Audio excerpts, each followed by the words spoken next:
Lewis Hamilton has struggled at Mercedes since the beginning of the new season. Lewis Hamilton is struggling in comparison to George Russell at Mercedes because he is not used to driving slower cars, according to ex-Formula One driver Mark Schurer. Hamilton will have been hoping to compete for a record-breaking 8th Drivers' Championship title over the course of this season but looks set to be denied as a result of Mercedes' lack of pace since the start of the new campaign.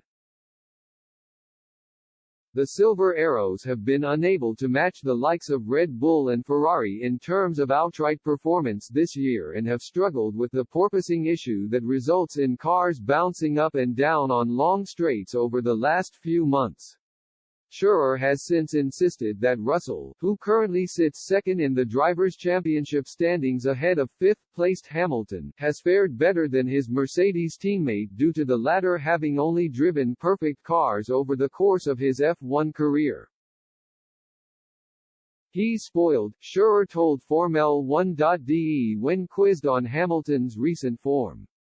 Russell has previously been forced to beat the Williams around the track, which was not perfect at all, and has sometimes done miracles with it.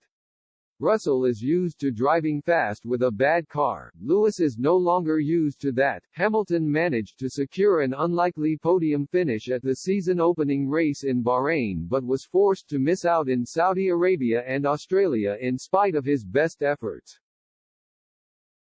Schurer went on to insist that although Hamilton has failed to live up to his own preseason expectations, he is still performing well in the grand scheme of things given the lack of pace at his disposal. "I actually thought he would have a harder time against Russell, especially in qualifying," added Schurer. "But there is not much missing, there is hardly any difference between the two.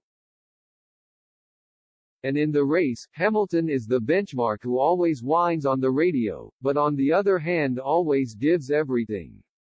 That's why I'm not worried about Lewis." It remains to be seen whether Hamilton will be able to join the likes of Charles Leclerc and Carlos Sainz near the top of the Drivers' Championship standings if Mercedes can solve their ongoing performance issues over the coming weeks and months. Silver Arrows team principal Toto Wolff has already insisted that plenty of work is going into improving their pace at their Brackley headquarters as they attempt to unlock the true potential of this year's W13 Challenger. Yeah.